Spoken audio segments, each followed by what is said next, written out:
If you're a Stranger Things fan, you probably noticed this huge plotline from season 4. Eddie Munson. He's a part of that freak devil cult Hellfire. Probably sacrificed her. Drained her blood for the devil. I just Satanists do that shit. That's what I'm saying. It's this cult he's in. Now, there are some very strong satanic elements in Stranger Things. I mean, have you seen Vecna? But the town's obsession with a harmless Dungeons & Dragons club, saying that it's satanic and responsible for ritual murders, isn't all that far-fetched. Because a similar thing is happening right now in this country. 666 at the halftime show. This was a satanic ritual performed in front of the entire world. There's an entire group of adult pedophiles running a sex cult in Connecticut. And it's been happening for decades.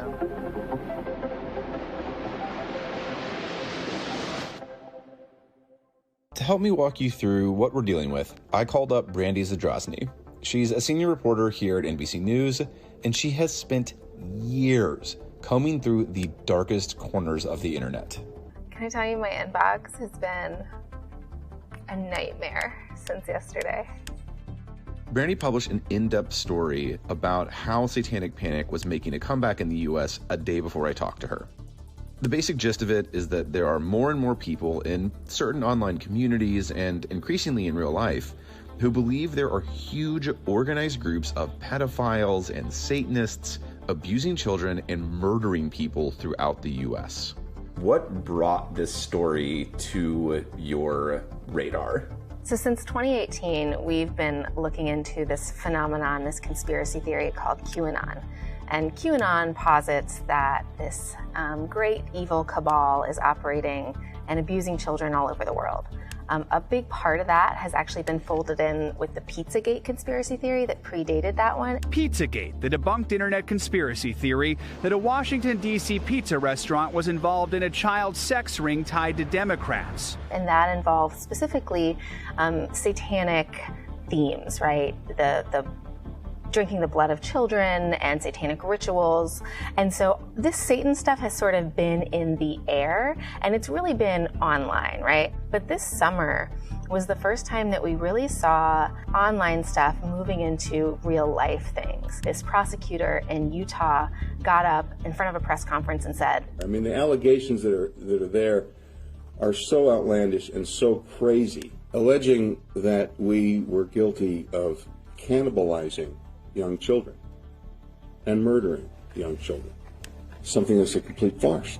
That was when it really got real in a way that felt really, really reminiscent of the allegations that we saw in the 80s and 90s.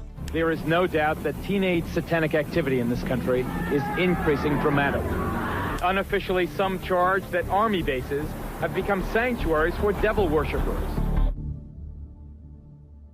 Historians have told me that the largest marker of satanic panic was really us in the media, and the way that we leapt onto these stories to feed a hungry beast of a new 24-hour news cycle. There is no question that something is going on out there.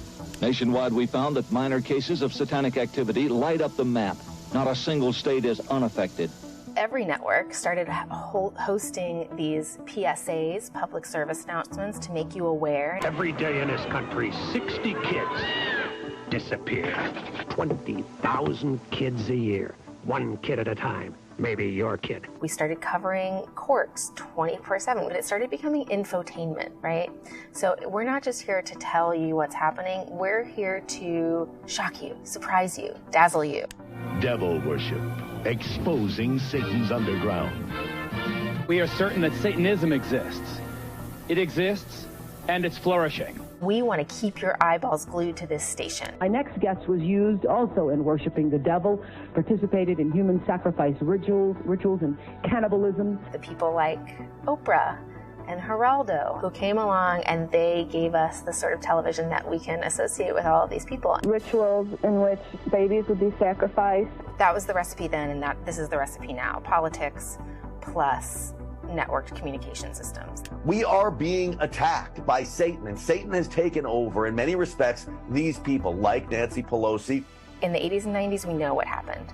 Decimated communities, people wrongfully imprisoned, real cases of abuse, neglected because we're chasing this red herring of satanic ritual abuse instead of focusing on actual abuse cases. Now we're in the wait and see phase, and this has all the experts that I talk to sort of holding their breath, waiting to see if indeed we have learned anything from the 80s and 90s, or if the few examples that I found of it moving from online to real life are going to happen more and more.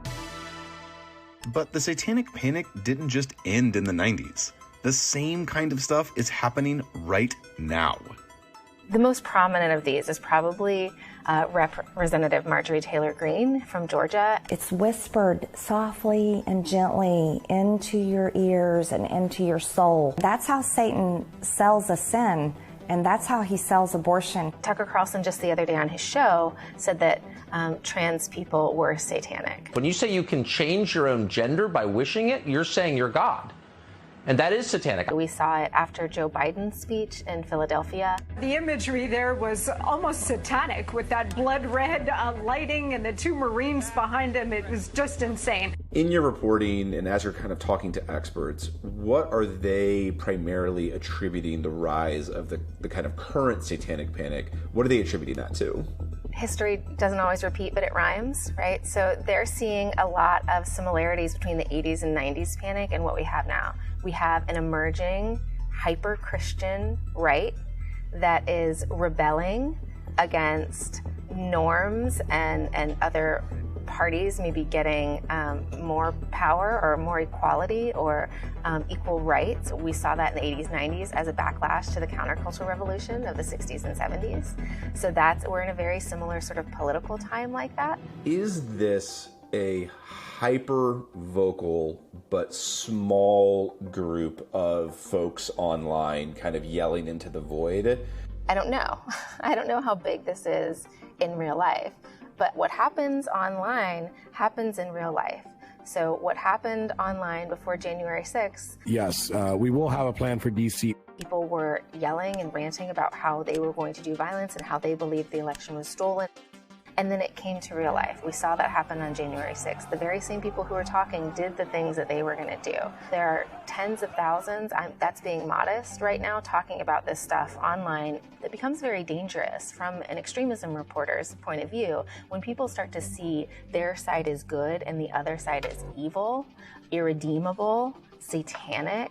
Democrats want Republicans dead, and they've already started the killings. These are some of the worst things that you can be, and so to demonize your enemies like that, that's where we really do get into dangerous territory where violence is next. If you dare speak about satanic panic as a moral panic, and you dare mention these or report on these things, your inbox will be flooded with people calling you a satanic pedophile.